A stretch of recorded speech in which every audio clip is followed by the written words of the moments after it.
प्यारे बच्चों, next topic शुरू करने वाले हैं, that is the velocity selector.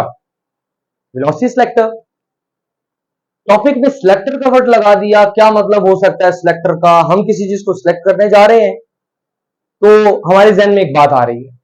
वो बच्चों क्या बात आ रही है कि हमने पिछले कुछ टॉपिक्स में ये देखा कि हम स्टडी कर रहे थे किसी चार्ज पार्टिकल को किसी मैग्नेटिक फील्ड के अंदर, कि जब वो किसी स्पेसिफिक वेलोसिटी के साथ या किसी वेलोसिटी के साथ फील्ड में एंटर होता है तो मैग्नेटिक फील्ड का इंटरेक्शन होता है और वो मैग्नेटिक फील्ड के इंटरेक्शन की वजह से कहीं ना कहीं डिफ्लेक्ट करता है। लेकिन आज हम उसी पार्टिकल की कोई वेलोसिटी सिलेक्ट करना चाहते हैं। कहां? In a device known as the velocity selector. So basically एक डिवाइस है जिसके अंदर दो फील्ड्स हैं, मैग्नेटिक फील्ड जो कि क्रॉस लाइंस के साथ दिखाई, इलेक्ट्रिक फील्ड जो कि उससे राइट एंगल 90 डिग्री पर है, ब्लू लाइंस के साथ दिखाई। और दोनों ही जो फील्ड्स हैं बच्चों 90 डिग्री पर हैं, एक दूसरे से राइट एंगल पे हैं। तो मैं क्या करना चाहता हूं, किसी भी चार्ज पार्टिकल को मैं किसी स्पेसिफिक वेलोसिटी के साथ मूव करवाना चाहता हूं इन दोनों फील्ड्स के दरमियान से, कि पार्टिकल दोनों फील्ड्स के दरमियान से गुजरे लेकिन ये पार्टिकल डिफ्लेक्ट ना हो, ये अनडिफ्लेक्टेड गुजर जाए। आखिर मैं करना क्या चाहता हूं? मैं पहले किसी चार्ज पार्टिकल को मैग्नेटिक फील्ड में लाकर डिफ्लेक्ट करवा रहा था और उसकी डिफ्लेक्शन को स्टडी करता था, ट्रेजेक्टरी को स्टडी करता था। आज मैं उससे हटकर एक अलग काम कर रहा हूं कि मैं इस पार्टिकल को अनडिफ्लेक्टेड गुजारना चाहता हूं। तो मकसद ये है बच्चों कि वेलोसिटी सिलेक्टर बेसिकली हमारे एक ऑपरेटर्स और एक डिवाइस का हिस्सा है जिसका नाम है मास स्पेक्ट्रोग्राफ। तो मास स्पेक्ट्रोग्राफ के अंदर हम डिफरेंट आइसोटोप्स, आयंस की नेचर्स को स्टडी करते हैं और वहां एक जगह हमें पार्टिकल्स को ऐसा भी मूव करवाना पड़ता है कि वो फील्ड के इफेक्ट्स के बगैर एक्सेलरेट होते हुए डिटेक्टर तक जाएं। तो इस मकसद के लिए हमें इस्तेमाल करना पड़ता है वेलोसिटी सिलेक्टर। लेकिन ऐसा कैसे मुमकिन है कि हम एक ऐसी वेलोसिटी को सिलेक्ट कर लें कि जिस पर हम पार्टिकल को जब भी भेजें कि वो अनडिफ्लेक्ट रहे, वो डिफ्लेक्ट ना हो? तो हम क्या करते हैं बच्चों, मेरे जहन में एक पॉइंट आ रहा है, वो ये कि अगर उस चार्ज पार्टिकल पे दो फील्ड्स एक्ट कर रही हैं, यानी दो फोर्सेस हैं, तो अगर इन दोनों फोर्सेस को हम बराबर कर दें तो बराबर करने से क्या होगा, दोनों के फोर्सेस के इफेक्ट एक दूसरे को कैंसिल कर देंगे। जब इफेक्ट कैंसिल होंगे तो ये पार्टिकल अनडिफ्लेक्टेड गुजरता चला जाएगा। ये तो हो गई थ्योरेटिकल टेक्निक।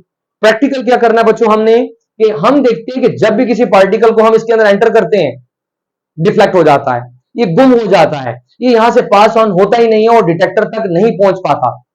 तो इस दौरान हम क्या करते हैं, ऑपरेटर्स की मदद से मैग्नेटिक फील्ड और इलेक्ट्रिक फील्ड को चेंज करते हैं और इस हद तक चेंज करते हैं कि दोनों की फोर्सेस के मैग्नीट्यूड बराबर हो जाएं ताकि एक दूसरे के इफेक्ट्स को कैंसिल कर दें। और फिर जब ये दोनों बराबर हो जाते हैं और इफेक्ट्स एक दूसरे के कैंसिल कर लेते हैं तो हम देखते हैं कि प्रैक्टिकली ये पार्टिकल चलते चलते यहां से बाहर निकलता है और डिटेक्टर पे जाकर अपना इंप्रेशन देता है।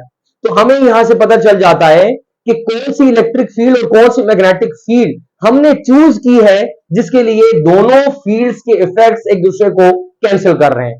अब हमने क्या करना है बच्चों, थ्योरेटिकल टेक्निक तो सामने आ गई, दोनों को इक्वेट किया, फॉर्मूला निकाला।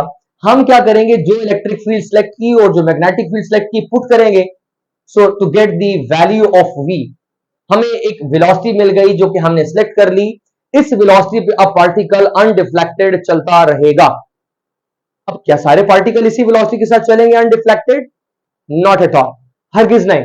तो बच्चों होगा ये कि हर एक जर्रा क्योंकि डिफरेंट मास रखता है, डिफरेंट चार्ज नेचर रखता है, तो हर एक की अपनी डिफ्लेक्शन और अपनी मोशन होती है। तो हम हर एक के लिए एक्सपेरिमेंट करेंगे और इलेक्ट्रिक और मैग्नेटिक फील्ड को सेट करेंगे to find the specific velocity. So anyways हम हर एक की वेलोसिटी को फाइंड करेंगे इसी मेथड के जरिए।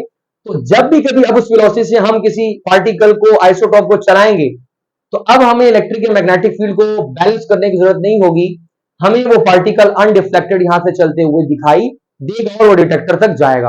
बट इससे रिलेटेड बच्चों समटाइम्स वो क्वेश्चन करता है और पहला सवाल वो ये करता है कि अगर वेलोसिटी को कभी हम कम कर दें तो बताएं कि पार्टिकल कहां जाएगा। तो एक जहन में बात होनी चाहिए, मैंने आपको लास्ट लेक्चर में बताई थी, पार्टिकल जब चलता है तो मैग्नेटिक फील्ड बनाता है और जब वो मैग्नेटिक फील्ड बनाता है तो इसका मतलब उसकी डिपेंडेंस वेलोसिटी पे है। वेलोसिटी बढ़ाते चले जाएंगे तो उसकी मैग्नेटिक फील्ड बढ़ती जाएगी, वेलोसिटी कम करते चले जाएंगे तो मैग्नेटिक फील्ड कम होती चली जाएगी। अब मैग्नेटिक फील्ड कम हो रही है तो मुकाबले में इलेक्ट्रिक फील्ड बढ़ेगी, तो मेरे मुताबिक वो जो पार्टिकल है वो डिफ्लेक्ट करेगा इन डायरेक्शन ऑफ इलेक्ट्रिक फील्ड। लेकिन मैथमेटिकली भी इस लॉजिक को थोड़ा जहन में रखते हैं। ऐसा करना नहीं चाहिए, बट फिर भी इस चीज को जरा देखते हैं। अगर मैं फॉर्मूला में बी को वहां ले जाऊं तो मैं देखता हूं E greater than the product of B V बन जाएगा। इसका मतलब फॉर्मूला के लिहाज से भी इलेक्ट्रिक फील्ड ज्यादा है किससे, the product of V and the magnetic field B. So electric field की डायरेक्शन में पार्टिकल डिफ्लेक्ट कर जाएगा। अगर ऐसा कहता है कि velocity is greater than EB, इस रेशियो से ज्यादा है, तो वही टेक्निक लगाएं। वेलोसिटी बढ़ रही है, मैग्नेटिक फील्ड भी बढ़ेगी। मैग्नेटिक फील्ड बढ़ेगी तो इलेक्ट्रिक फील्ड उसके मुकाबले में बच्चों क्या हो जाएगी, कम। तो अब पार्टिकल कहां जाएगा, इन direction of the magnetic field.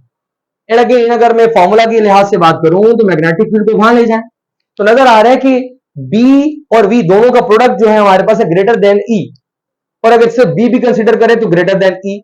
तो फॉर्मूला भी ये कहता है कि magnetic field is greater then E, electric field से ज्यादा है, तो जो फील्ड ज्यादा होगी पार्टिकल उसी डायरेक्शन में डिफ्लेक्ट करेगा।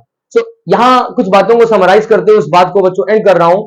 नंबर वन, वेलोसिटी सिलेक्टर में हमें पता ये चला कि हमने एक स्पेसिफिक वेलोसिटी को चूज करना है या उसको अचीव करना है जिस वेलोसिटी के लिए कोई भी पार्टिकल इलेक्ट्रिक फील्ड और मैग्नेटिक फील्ड में अनडिफ्लेक्टेड चलता रहेगा। मकसद क्या ऐसा करने का, क्योंकि ये हमारे पास जो पार्ट है इसको हम यूज करते हैं अपने एक इंस्ट्रूमेंट में जिसका नाम मैस स्पेक्ट्रोग्राफ है। सो उस लिहाज से हमने वेलोसिटी फाइंड करने के लिए एक रिलेशन भी फाइंड कर लिया, और फिर देखा कि अगर इस रिलेशन से हटकर चलते हैं तो उस पार्टिकल के साथ क्या होगा, वो किस फील्ड की तरफ डिफ्लेक्ट होगा और कौन सी फील्ड उसको अपनी डायरेक्शन में मूव करवाने में कामयाब हो जाएगी।